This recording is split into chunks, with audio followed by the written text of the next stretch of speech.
పరిచి ఉన్నాం. లేఖన భాగాలు చదివిన బిడ్డలను దీవించండి. రెట్టింపు జ్ఞానాన్ని, జ్ఞాపక శక్తిని దయచేయండి. నిలబడుతున్నది నన్ను నీ సిలువ చాటున మరుగు చేసుకునండి. నా మాటలైతే వ్యర్థం, మీ వాక్కులు మాతో ఉంచి మాట్లాడించి మహిమ ఘనత ప్రభావాలు మీరే పొందుకోమని మా ప్రభుని మా రక్షకుడైన యేసుక్రీస్తు ద్వారా అడుగుకుంటూ ప్రార్థన చేస్తున్నాం పరమ తండ్రి, ఆమేన్.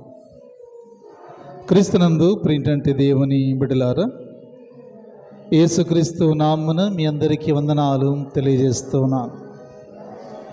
దేవుడు మనల్ని ప్రేమించి తన ఉచితమైన కృప మన మీద అనుగ్రహింపచేసి మరొక నూతనమైనటువంటి ఆదివారంలోనికి దేవుడు మనల్ని ప్రవేశపెట్టాడు. అందుని బట్టి మొదటిగా దేవునికి కృతజ్ఞతాస్తులు చెల్లిస్తూ ఉన్నాం. గడిచిన ఆదివారపు దినాలలో మనం ఒక వాక్యాన్ని ధ్యానం చేస్తాం. నీ పునాది దేనిపైన? సంఘము యేసుపైన కట్టబడాలి. వ్యక్తిగతముగా యేసుపైన మనము కట్టబడాలి. యేసు తప్ప పునాదిగా ఏది ఉండకూడదు. ఈ మూడు విషయాల గురించి గడిచినటువంటి ఆదివారపు దినాల్లో మనం అక్కడ జ్ఞాపకం చేసుకున్నాం. ఈ దినమునైనా త్రితం తర్వాత 6వ ఆదివారంలోనికి మనం వచ్చాం. ఈ ఆరవ ఆదివారంలో ప్రాముఖ్యముగా ఈనాటి మన అంశం, ఎవరు రక్షణ పొందగలరు? ఎవరు రక్షణ పొందగలరు? నిశ్చయం పొందాలంటే, నిశ్చయం పొందాలనేటువంటి కోరిక ప్రతి విశ్వాసికి రక్షణ పొందవలసినదే. రక్షణ పొందడానికి మనం ఏం చేయాలి? చాలామందికి తెలియదు. రక్షణ పొందాలి అంటే మనము ఏమి చేయాలి అనేది చాలామందికి తెలియదు, తెలుసుకోవడానికి ప్రయత్నం చేయరు. ఒక దినాన పౌలు శీలను బంధించినప్పుడు చెరసాల నాయకుడు పౌలు శీలతో మాట్లాడుతున్నాడు. అయ్యలారా, రక్షణ పొందుటకు నేనేమి చెయ్యవలెను? అపోస్తల కార్యముల గ్రంథము 16వ అధ్యాయం 30వ వచనంలో చదవద్దు, కానీ ఈ విధముగా అనగా ఆ వచనంలో ఉన్నటువంటి భాగాన్ని మనము జ్ఞాపకం చేసుకోవలసిన వారమై మనం ఉండాలి. వ్యక్తిగతంగా రక్షణ పొందాలి, తర్వాత మన కుటుంబాలని రక్షించుకోవాలి. లూకాసు వార్తలో 19వ అధ్యాయంలో ఒక వ్యక్తి మనకు కనబడతాడు. ఆ వ్యక్తి ఎవరంటే పొట్టి జక్కయ్య.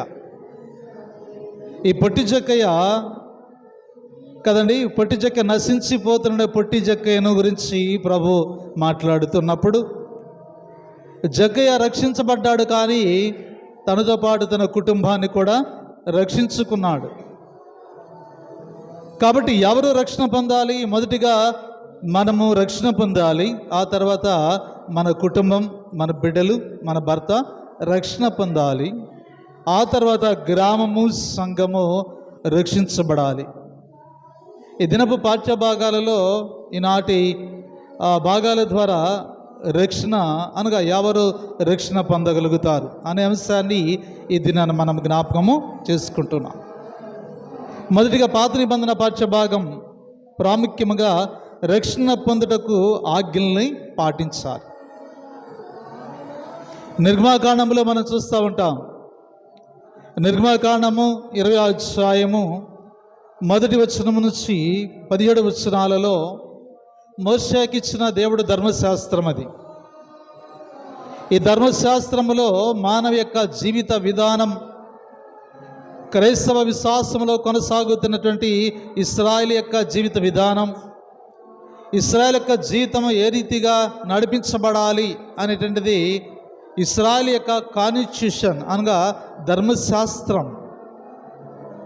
అక్కడ మోషే ద్వారా దేవుడు వారికి కలుగు చేసిన విధాన్ని మనం ఒకసారి చూసుకుందాం.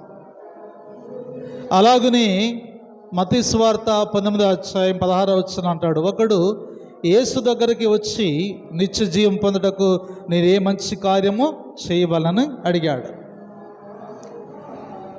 అందుకు యేసు చెప్తున్న సమాధానం ఏంటంటే 17 అంటాడు, నీవు జీవంలో ప్రవేశింపగోరిన యెడల ఆజ్ఞలు గైకొనమని చెప్పాను. అనగా ఆజ్ఞలు గైకొనుట ద్వారా ప్రవేశింపవచ్చు. దేవుని రాజ్యములోనికి మానవుడు ప్రవేశింప చేయాలంటే దేవుడిచ్చిన ప్రతి ఆజ్ఞను మనం పాటించాలి. చిన్నప్పుడు మనము 10 ఆజ్ఞలు చదువుకున్నాం, కంటతో పెట్టాం. ఇప్పుడు 10 ఆజ్ఞలు మర్చిపోయాం. ధర్మశాస్త్రంలో 10 ఆజ్ఞలు చూడకుండా ఇప్పుడు ఎవరు కూడా చెప్పలేము. సండే స్కూల్ పిల్లలైతే చెప్పగలుగుతారు, కానీ మనం ఇప్పుడు దాన్ని గుర్తుపెట్టుకోలేని పరిస్థితిలో ఉన్నాం. కానీ ఇశ్రాయేల్ యొక్క బిడ్డలను కానీ ఇశ్రాయేల్ కానీ నిద్ర లేపి మరి 10 ఆజ్ఞలు చెప్పమంటే గడగడ చెప్తారు, కానీ మనము దాన్ని దేవులాడుకోవాలి, అది దొరకాలి. ఏ అధ్యాయంలో ఉన్నదో మనకు తెలియదు. 10 ఆజ్ఞలు పాటించాలి. అనగా మోషే ధర్మశాస్త్రం ప్రకారము రక్షణ పొందడానికి ఏం చేయాలంటే ఆజ్ఞలను మనము పాటించాలి. చూడండి, ఇక్కడ నిర్గమాకాండము 20:1-17 మధ్యలో మరి ఇశ్రాయేలుకి అనగా మోషే ద్వారా ఇశ్రాయేలుకి దేవుడిచ్చిన ఆజ్ఞల్లో ప్రాముఖ్యంగా 10 ఆజ్ఞలు కనబడతాయి. ఈ 10 ఆజ్ఞలను 2 భాగాలు చేశారు. ఈ 10 ఆజ్ఞలు 2 భాగాలు చేస్తే మొదటి ఆజ్ఞ నుంచి 5వ ఆజ్ఞ వరకు మొదటి భాగం అది దేవుని పట్ల జరిగించవలసినటి కార్యాలు. రెండవదిగా 5వ ఆజ్ఞ నుంచి 10వ ఆజ్ఞ వరకు మనుషుల పట్ల జరిగించవలసిన కార్యాలు. ఈ 10 ఆజ్ఞలు కూడా 5 ఆజ్ఞలు దేవుని పట్ల జరిగించవలసినటువంటి కార్యాలు. మరి 5వ నుంచి 5వ ఆజ్ఞ నుంచి 10వ ఆజ్ఞ వరకు కూడా మనుషుల పట్ల జరగవలసినటువంటి కార్యాలు. కాబట్టి ఇవన్నీ కూడా 10 ఆజ్ఞలు మోషే ద్వారా దేవుడిచ్చినటువంటి ధర్మశాస్త్రం. ఈ ధర్మశాస్త్రం ప్రకారము దేవుని పట్ల మనుషుల పట్ల జరిగించవలసిన వాటి ఏమన్నా ఉన్నాయంటే దేవుడిచ్చిన ఆజ్ఞను మనం తప్పనిసరిగా ఆచరణ యోగ్యముగా మనము చూసుకోవాలి.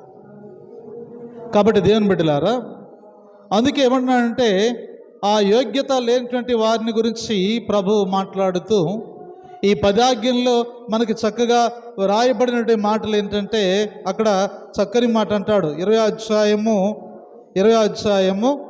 3వ వచనాన్ని చదువుకుందాం. నేను తప్ప వేరొక దేవుడు నీకు ఉండకూడదు. పైన ఆకాశమందు కానీ క్రింద భూమి యందు కానీ భూమి కింద నీళ్ళ యందు కానీ ఉండు దేని రూపమునను విగ్రహమునను నువ్వు చేసుకొనకూడదు. వాటికి సాగిలపడకూడదు, వాటిని పూజింపకూడదు. ఈ ఆజ్ఞలు ఎందుకు దేవుడు ధర్మశాస్త్రం ద్వారా మోషేకి ఇచ్చాడంటే దేవుడు ఎలాంటి వాడంట? రోషము కలిగినటువంటి దేవుడు. మనము తెలిసి తెలియక దేవునికి వ్యతిరేకంగా పాపం చేస్తాం. ఆ పాపాన్ని జ్ఞాపకం చేయడానికే ధర్మశాస్త్రాన్ని దేవుడు మనకి అప్పగించాడు. ఈ ధర్మశాస్త్రం ప్రకారము మనము జీవించగలిగితే దేవుని యొక్క రాజ్యానికి మనము ప్రవేశింప చేయడానికి అవకాశము కలిగి ఉంటుంది. యోహాను రాసిన మొదటి పత్రిక 5వ అధ్యాయము 3వ వచనాన్ని చదువుకుందాం. యోహాను రాసిన మొదటి పత్రిక 5వ అధ్యాయం చాలు కదండి. ఆజ్ఞలు గైకొనుటయే దేవుణ్ణి ప్రేమించుట. దేవుడు మనకిచ్చిన ఆజ్ఞలను మనము గైకొనుటే అప్పుడు దేవుణ్ణి ప్రేమించిన వారుగా ఉంటాం. ఎవరు రక్షణ పొందగలుగుతారు? ఎవరు రక్షణ పొందగలుగుతారంటే ఆజ్ఞలను పాటించాలి. మోషే ధర్మశాస్త్రం ప్రకారము మనం ఆజ్ఞలను పాటించగలిగితే అప్పుడు మనం రక్షణ పొందగలుగుతాం. ఆ రక్షణ పొందాలంటే మనలో ఉన్నటువంటి వాటిని అన్నిటినీ కూడా విడిచిపెట్టేటువంటి వారుగా మనం ఉండాలి. మత్తయి సువార్త 11వ అధ్యాయము 30వ వచనంలో ఆయన మాట్లాడుతున్నాడు. మత్తయి సువార్త 11:30. నా కాడి సులువుగాను నా భారము తేలికగాను ఉన్నది. చాలు కదండి. నా కాడి సులువుగా ఉన్నదంట, నా భారము తేలికగా ఉన్నది. అంటే ఆజ్ఞలు పాటించడం మనకి కష్టమే, కానీ అది చాలా సులభమైనది. ఎవరికి సులభము? ఎవరికి సులభంగా ఉంటుందంటే క్రైస్తవ విశ్వాసములో కొనసాగుతున్న వారికి సులభంగా ఉంటుంది. మారు మనస్సు పొందిన వారికి, రక్షణ పొందిన వారికి సులభంగా ఉండిద్ది. కానీ మారు మనస్సు పొందిన వారికి, రక్షణ పొందిన వారికి అది సులభంగా ఉండదు, కష్టతరంగా ఉంటుంది. దేవుని ఆజ్ఞలను మనము పాటించగలిగితే ఆయన అంటున్న మాట మనం చూస్తూ ఉంటాం. చూడండి ఒకసారి ఆ నిర్మాకాండము 20:12 చదువుకుందాం. నీ దేవుడైన యెహోవా నీ గనుగృచ్చు దేశములో నీవు దీర్ఘాయుష్మంతుడట్లుగా నీ తండ్రిని నీ తల్లిని సన్మానించాలి. కది నీ తల్లిని నీ తండ్రిని సన్మానించాలి. ఈ దినాన తల్లిదండ్రులను ఎవడన్నా గౌరవిస్తున్నాడా? పెళ్లి కాని యవనస్తులే తల్లిదండ్రుల సంపాదనతో బ్రతుకుతూ తింటూ ఇప్పటికి కూడా తల్లిదండ్రులు గౌరవించట్లేదు, సన్మానించటం లేదు. ఎందుకంటే వాడు తిరిగి ఏమంటున్నాడు? నీవు నన్ను ఎందుకు కన్నా అంటున్నాడు. నాకెందుకు జన్మనిచ్చావు? నీవు నన్ను పోషించిన దారివి, నాకెందుకు జన్మనిచ్చావు అంటున్నాడు.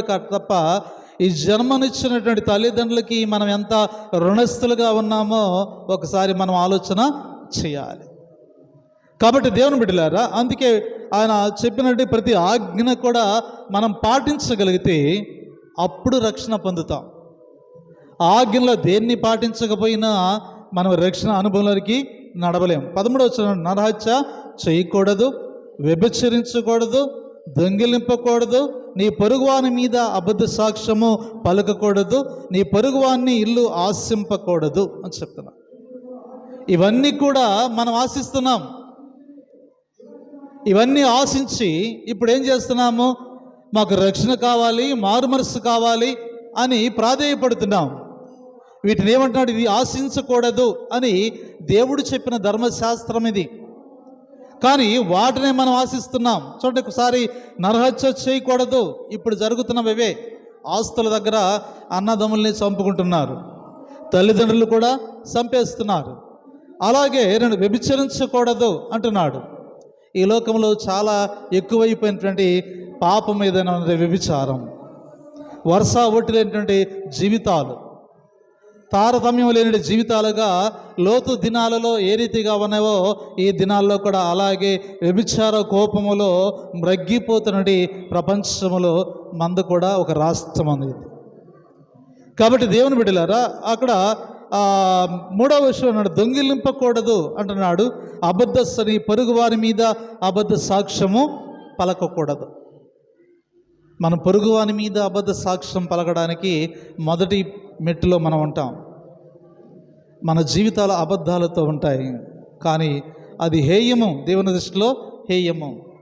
ఈ దినము అబద్ధం చెప్పి తప్పుకోవచ్చు, లోకంలో నుంచి నువ్వు తప్పుకోవచ్చు, కానీ దేవుని దృష్టిలో నుంచి ఎవడు కూడా తప్పుకోవడానికి అవకాశము లేదు. ఎవరికైనా ఒకే న్యాయము జరుగుతుంది. కానీ లోకంలో మనము ఒకరిపై ఒకరు అబద్ధ సాక్ష్యం పలకవచ్చేమో, కానీ అది దేవుని దృష్టిలో అది నేరము. ఆ నేరానికి శిక్ష మనము చనిపోయిన తర్వాత మన ఆత్మకు తప్పనిసరిగా శిక్ష ఉంటుంది. అది మాత్రము జ్ఞాపకం చేసుకోవాల్సిన వారుగా మనమున్నాం. మరి 4వదిగా మనం చూస్తున్నప్పుడు నీ పొరుగువాన్ని ఏమంటున్నాడా? ఇల్లు ఆశింపకూడదు కదండి. జానుడి స్థలం దొరికితే రాళ్ళు జరుపుకునేటువంటి జీవితాలు మనవి. జానుడి స్థలం దొరికితే రాయిని పీకేసి రాళ్ళు జరుపుకుంటాం మనం. అలాంటి జీవితాలు మనవి. జానుడి స్థలంలో ఏమొస్తుంది మనకి కదండి? జానుడి స్థలాన్ని విడిచిపెడితే ఏమొస్తున్నది? ఈ ఆలోచన చేస్తామే తప్ప అది విడిచిపెడితే ఏమైనా లాభమా నష్టమా అంటే అది లాభమే కానీ నష్టము కానీ కాదు. అందుకే మన గృహాలని చాలా వారికి అద్దుల మీద కడతాం. ఎప్పుడు కూడా అద్దుల మీద కట్టకూడదు. దాన్ని ఏం చేస్తామంట? కనీసం ఒక అడుగు విడిచిపెట్టేసి దాని సరెండర్లోనే మనం కట్టుకోవాలి. అలా కట్టుకున్న దినాన నీ కుటుంబము చాలా చాలా అభివృద్ధి అవుతుంది. కానీ అలా లేము మన జీవితాలు. ఇప్పుడు ఒక జానడి స్థలం కూడా విడిచిపెట్టుకోకుండా హద్దుల మీద కట్టేస్తున్నాం.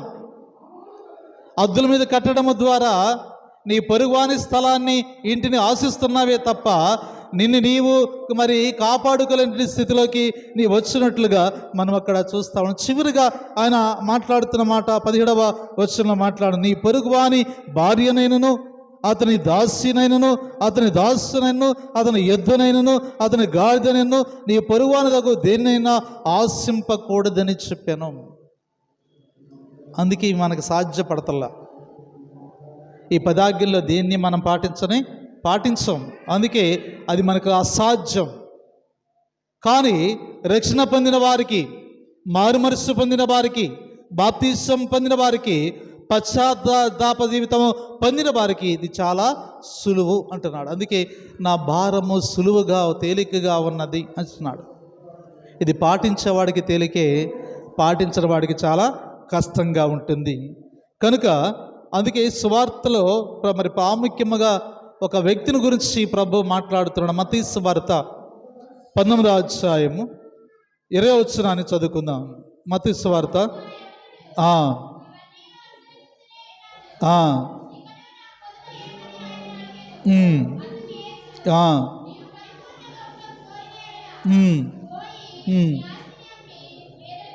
చాలు కదండి. నీ ఆస్తిని అమ్మి పేదలకు ఇవ్వు. ఇంత ఆస్తిని విడిచిపెట్టేసి అమ్మేసి పేదలకు ఇచ్చి నిన్ను వెంబడిస్తే నాకేమీ ప్రయోజనం ఉంటుంది? రక్షణ పొందాలంటున్నాడు, రాజ్యంలోకి ప్రవేశింపాలంటున్నాడు. ఇంకా ఏం అడ్డంగా ఉన్నాయంటే ఆస్తి అడ్డంగా ఉన్నది. ప్రభు చెబుతున్న మాట ఏంటంటే ఆస్తి అడ్డంగా ఉన్నది, దాన్ని విడిచిపెట్టమన్నాడు. దాన్ని విడిచిపెట్టి నువ్వు నన్ను వెంబడించు, అప్పుడు పరలోక రాజ్యానికి నీవు వారసుడవుతావు. ఆయన వ్యసనపడ్డాడు కదండి.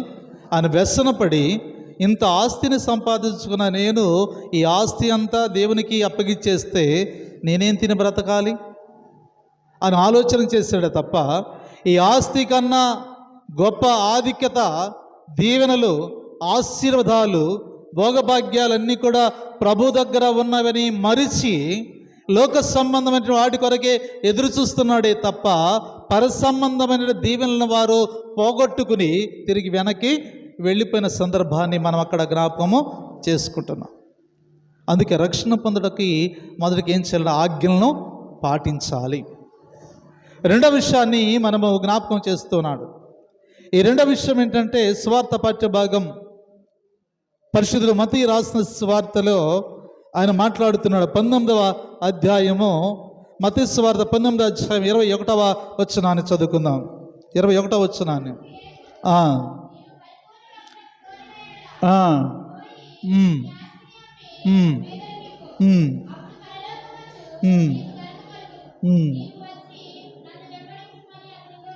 చాలు. అక్కడ ఏమంటున్నాడంట? రక్షణ పొందుటకు యేసుని వెంబడించాలి. రక్షణ పొందాలంటే ఆజ్ఞలు పాటించాలి. పాత నిబంధన పాఠ్య భాగంలో రక్షణ పొందాలంటే ఆజ్ఞను పాటించాలి. రెండు మరి సువార్త పాఠం వచ్చేటప్పటికి రక్షణ పొందుటకు యేసుని వెంబడించాలి. యేసుక్రీస్తు ప్రభువారికి యవ్వనస్తుడికి జరుగుతున్నటువంటి ఒక గొప్ప సన్నివేశం ఇది ఏంటంటే 16వ వచనంలో మనం చూసినప్పుడు మాట్లాడుతున్నాడు. ఇదిగో ఒకడు ఆయన యొద్దకు వచ్చి, బోధకుడా, నిశ్చయం పొందుటకు నేనే మంచి కార్యము చేయవలని ఆయనను అడిగాను. అందుకు ఆయన, మంచి కార్యము గురించి నన్ను ఎందుకు అడుగుచున్నావు? మంచివాడు ఒక్కడే, నీవు జీవంలో ప్రవేశింపగోరిన ఆజ్ఞల గైకొనమని చెప్పాను. అతడు ఏ ఆజ్ఞలని ఆయన అడగగా, యేసు నరహత్య చేయవద్దు, వ్యభిచరించవద్దు, అబద్ధ సాక్ష్యం పలకవద్దు, తల్లిదండ్రులు సన్మానింపము, నిన్ను వల్ల నీ పొరుగువాడిని ప్రేమింపము అనునవే కదా అని ఆయన చెప్పాడు. అందుకు ఆ యవనస్తు, ఇవన్నీ కూడా అనుసరిస్తూనే ఉన్నాను, ఇంకా నాకేమీ కుదువుగా ఉన్నది, వీటన్నింటినీ నేను అనుసరిస్తున్నాను. ఎప్పటి నుంచి? నా పుట్టుక నుంచి, అనగా నా చిన్నతనం నుంచి కూడా నేను సండే స్కూల్లో మా టీచర్లు చెప్పిన మాటలన్నీ కూడా నేను పాటించుకుంటూనే వచ్చేసాను. ఈ ఆజ్ఞలను కూడా నాకు కొత్తవి కాదు, వీటిని పాటించుకుంటూ వచ్చాను. కానీ ఇప్పుడు నేను దేవుని రాజ్యంలోనికి ప్రవేశింప చేయాలంటే నాకు ఇంకేమైనా ఆటంకం ఉందా అంటున్నాడు. అయితే ప్రభు మాట్లాడుతున్న మాట ఏంటంటే ఇక్కడ ఏమంటున్నాడు చక్కగా, అందుకు ఆ యవ్వనస్తుడు ఇవన్నీ అనుసరిస్తూనే ఉన్నాను, ఇంకా నాకేమైనా కొదవని ఏమని అడగగా, అందుకు యేసు అన్నాడు, నీవు పరిపూర్ణుడు కోరిన యెడల పోయి నీ ఆస్తిని అమ్మి పేదలకు ఇమ్ము, అప్పుడు పరలోకమందు నీ ధనము కలుగును, నీ వచ్చి నన్ను వెంబడింపమని అతనితో చెప్పాను. ఆ యవనస్తుడు అయితే ఆ యవనస్తుడు మిగిలిన ఆస్తి గలవాడు కనుక ఆ మాట విని వ్యసనపడి వెళ్ళిపోయినట్లుగా మనం అక్కడ చూడగలుగుతున్నాం. చూడండి, యేసుక్రీస్తు ప్రభువారు రక్షణ పొందాలంటే నన్ను వెంబడించమన్నాడు. ఆయన వెంబడించాలంటే ఏముండాలంట?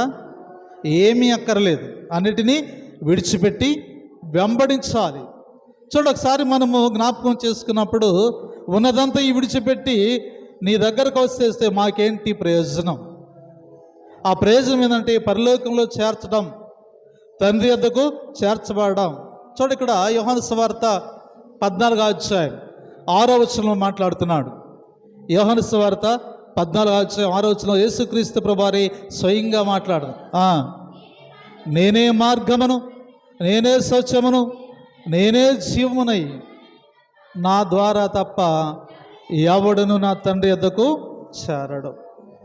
నేనే మార్గమును, నేనే సత్యమును, నేనే జీవమునై ఉన్నాను, నా ద్వారా తప్ప ఎవడు కూడా తండ్రి యొద్దకు చేరడు. మార్గమును నేనై ఉన్నాను అని చెప్తున్నాడు. కాబట్టి నువ్వు నన్ను వెంబడిస్తే నువ్వు ఎక్కడికి వెళ్తావంట?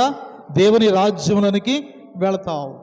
దేవుని రాజ్యములోనికి వెళ్ళాలంటే నీవు నన్ను వెంబడించాలి. వెంబడించాలంటే యోహాను సువార్త 10వ అధ్యాయము 26వ వచనాన్ని చదువుకుందాం. 10వ అధ్యాయం 26వ వచనాన్ని.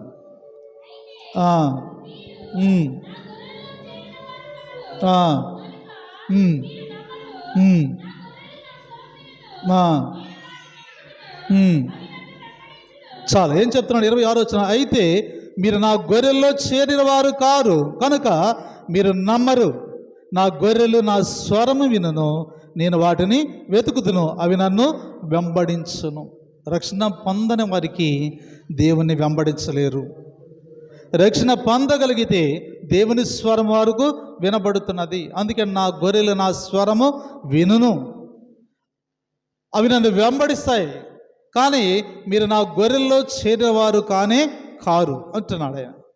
అంటే రక్షణ పొందకుండా, మారు మనస్సు పొందకుండా, బాప్తిసం పొందకుండా ఎంతకాలమో దేవునికి దూరంగా మనము ఉండిపోతాం.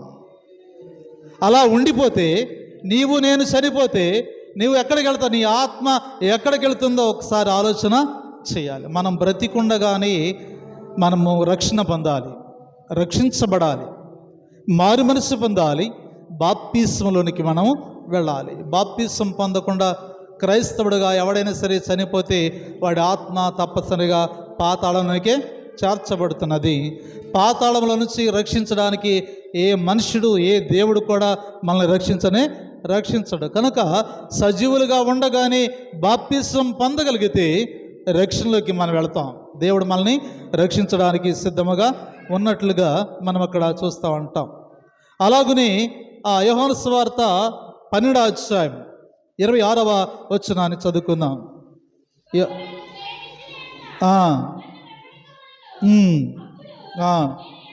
నేను ఎక్కడ ఉండనో అక్కడ నా సేవకుడు ఉండను, ఒకడు నన్ను సేవించిన ఎడల నా తండ్రి అతని ఘనపరచును. చాలండి. దేవుని దగ్గరికి వస్తే వారు ఎక్కడుంటారో ఆయన ముందుగానే చెప్పేస్తున్నాడు కదండి.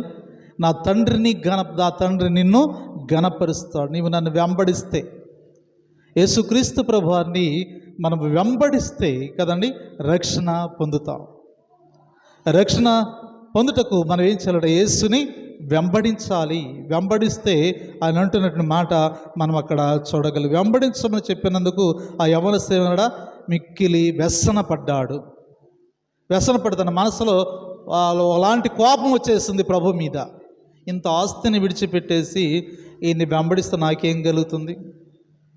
ఆజ్ఞలు పాటిస్తే మనం రక్షణ పొందుతామా? రక్షణ పొందము. కానీ ప్రభుని వెంబడించాలి. సమస్తాన్ని విడిచిపెట్టి మనము వెంబడించాలి. చూడండి, ఇక్కడ ఆ యవనస్తుడు వెళ్ళిపోయినట్లుగా మనం చూస్తూ ఉంటాం. మత్తయి సువార్త 18వ అధ్యాయము 20 నుంచి 21, 22 వచ్చిన అలాగనే మత్తయి సువార్త 9వ అధ్యాయం 9వ వచనాన్ని చదువుకుందాం. మత్తయి సువార్త 9వ అధ్యాయం 9వ వచనాన్ని.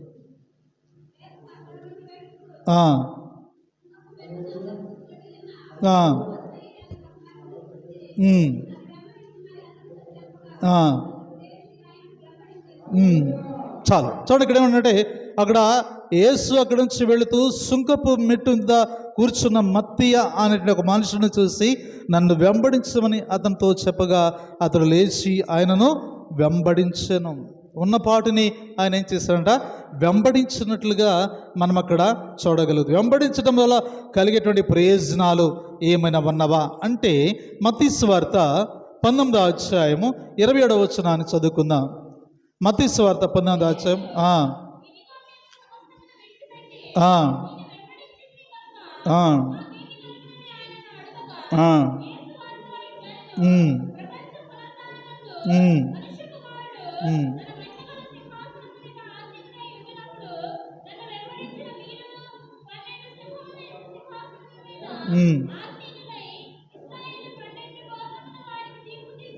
చాలు చూడండి, ఇక్కడ పేతురు దేవునితో మాట్లాడుతూ సమస్తము విడిచిపెట్టి నిన్ను వెంబడిస్తే మాకేంటి ప్రయోజనం కదండి, మాకేంటి ప్రయోజనం? ప్రభువుని మాట్లాడుతున్న మాట అది. అక్కడ ప్రభు ఆయనతో మాట్లాడుతున్న మాట ఏంటంటే, అందుకు యేసు అంటున్నాడు, యేసు వారితో ఇట్లన్ను, ప్రపంచ పునరుద్ధానమందు మనిషి కుమారుడు తన మహిమగల సింహాసనమందు ఆసుడై ఉన్నప్పుడు నన్ను వెంబడించిన మీరు 12 సింహాసనాల మీద ఆసీనులై ఇశ్రాయేలు 12 గోత్రాలకి తీర్పు తీర్చెదరు.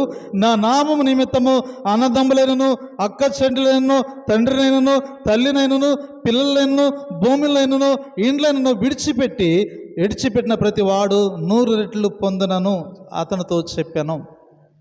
అన్నిటినీ విడిచిపెడతాం. లోకంలో అన్నిటినీ విడిచిపెట్టి ఏమీ లేనివాడుగా ప్రభుని వెంబడిస్తే 100 రెట్లు పొందుకుంటాం మనం కదండి. 1% విడిచిపెడితే 100 రెట్లు దేవుడు మనకి దీవెనకరమైన జీవితాన్ని ఇవ్వడానికి సిద్ధముగా ఉన్నాడు. కానీ మనం విడిచిపెట్టలేం. అందుకే పరిచర్యలో కొన్ని సందర్భాలలో భార్యాబిడ్డలు లేకుండా పరిచర్య చేయడం చాలా ఉత్తమం. చాలా సంఘాలలో చాలామంది సేవకులు వివాహాలు చేసుకోకుండా పరిచర్య చేస్తూ ఉంటారు. మంచిది, కానీ వివాహం అనేది కూడా మంచిది. ప్రభు చెప్పిన మాట అదే, నరుడు ఒంటరిగా ఉండటం మంచిది కాదు. కానీ ఈ మంచిదే, కానీ తర్వాత సేవకి ఎవరు ఆటంకం వస్తారంటే కొన్ని సమయాల్లో భార్య ఆటంకం వచ్చింది, కొన్ని సమయాల్లో బిడ్డలు ఆటంకపరుస్తూ ఉంటారు. పరిపూర్ణంగా మనము దేవుని పరిచర్య చేయలేము. కుటుంబ బాధ్యత ఒక ప్రక్కన జ్ఞాపకం వస్తూ ఉన్నది, బిడ్డల బాధ్యత ఒక ప్రక్కన జ్ఞాపకం వస్తున్నది, సంఘ బాధ్యత ఒక ప్రక్కన జ్ఞాపకం వస్తున్నది, దేవుడు అప్పగించిన బాధ్యత ఒక ప్రక్కన జ్ఞాపకం వస్తున్నది. ఎటు పోవాలో తెలియని అయోమయ స్థితిలో ఉండిపోతూ ఉంటాం. అందుకే పరిచర్యలో ఎలాంటి ఆటంకం ఉండడానికి ప్రభు పేతురుతో మాట్లాడుతున్న మాట ఏంటంటే, నా నిమిత్తము కదండి, నా నామము నిమిత్తము అన్నదమ్ములైనను, అక్క చెండులైనను, తండ్రినైనను, తల్లినైనను, పిల్లలనైనను, భూములైనను, ఇండ్లనైనను విడిచిపెట్టు ప్రతివాడు 100 రెట్లు పొందును అని చెప్తున్నాను. ఈ 100 రెట్ల యొక్క ఆశీర్వాదాలు మనం పొందుకునేటువంటి వారుగా మనం ఉండాలని దేవుని యొక్క ఆలోచన. కాబట్టి క్రీస్తు 3వ విషయాన్ని జ్ఞాపకం చేస్తున్నాడు. 3వ విషయం పత్రిక పాఠ్య భాగం. అపోస్తలుడైన పౌలు ఎఫెసీయులకు రాసిన పత్రిక 2వ అధ్యాయము 8వ వచనాన్ని చదువుకుందాం.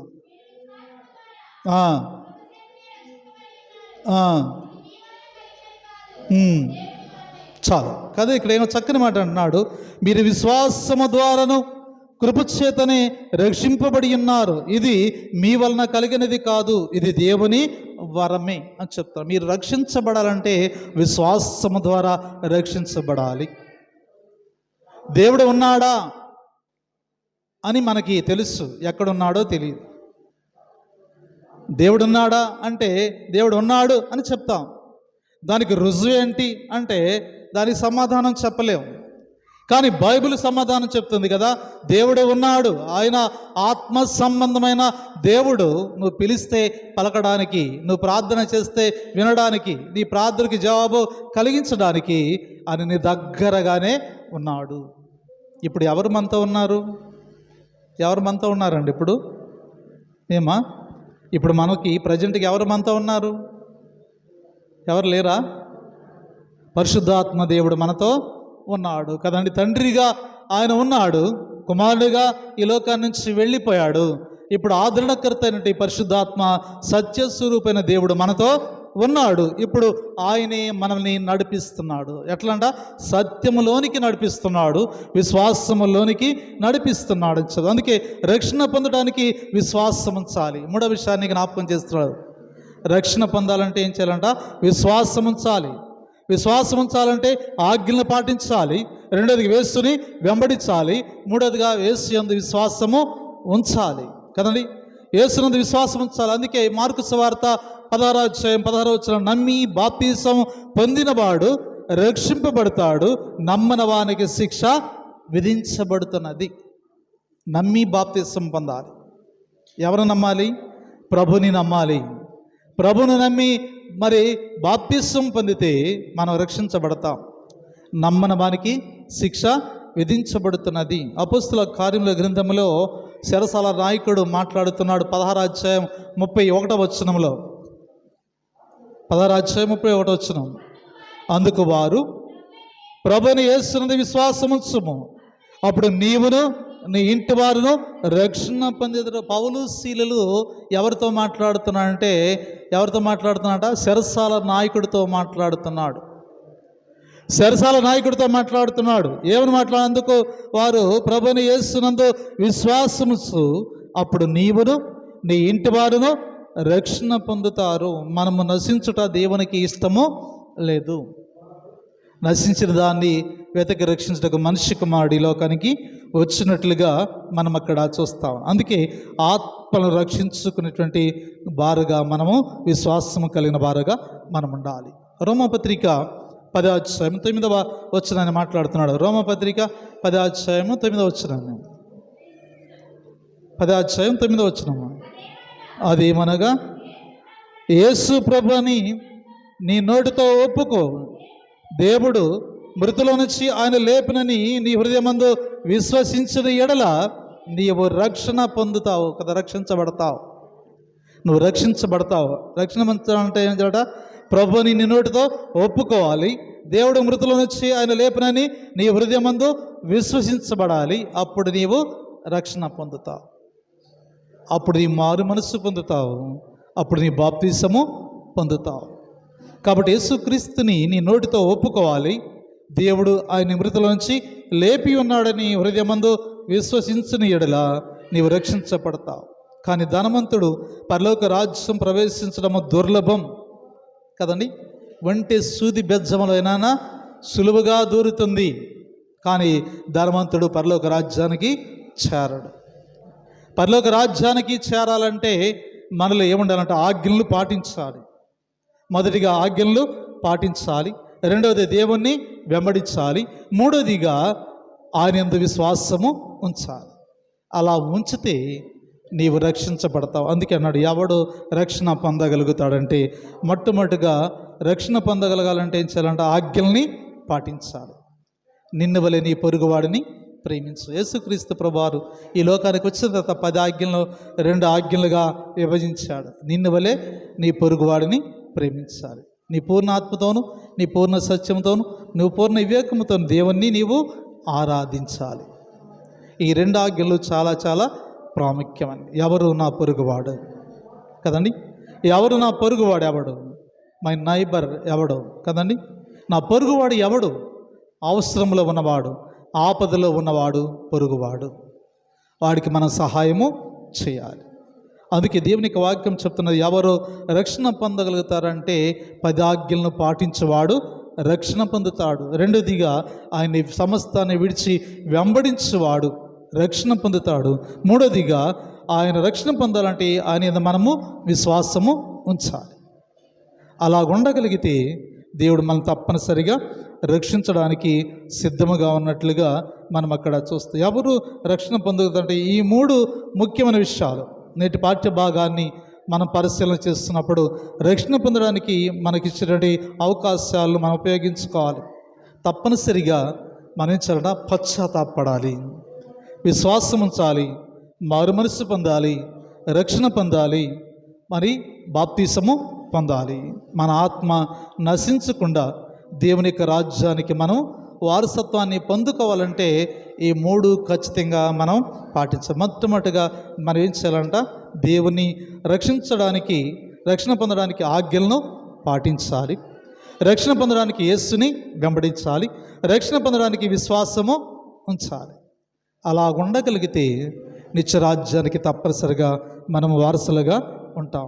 కాబట్టి నీవు నేను మనమందరము కూడా మన నైబర్, మన పొరుగువాడిని ప్రేమిద్దాం, ధర్మశాస్త్రాన్ని పాటిద్దాం, బాప్తిసం పొందుదాం, రక్షణ పొందుదాం, మారుమనస్సు పొందుదాం, దేవునికి దగ్గరగా జీవిద్దాం. దేవుని యొక్క కృప మనందరి మీద అనుగ్రహింపచేయడానికి పరిశుద్ధాత్మ దేవుడు సహాయం చేసి నడిపింపచేయునుగాక. ఆమేన్. సమస్త జ్ఞానం ఇచ్చిన దేవుని సమాధానము యేసుక్రీస్తు వలన మీ హృదయములకు, మీ తలంపులకు కావలి ఉండునుగాక. ఆమేన్.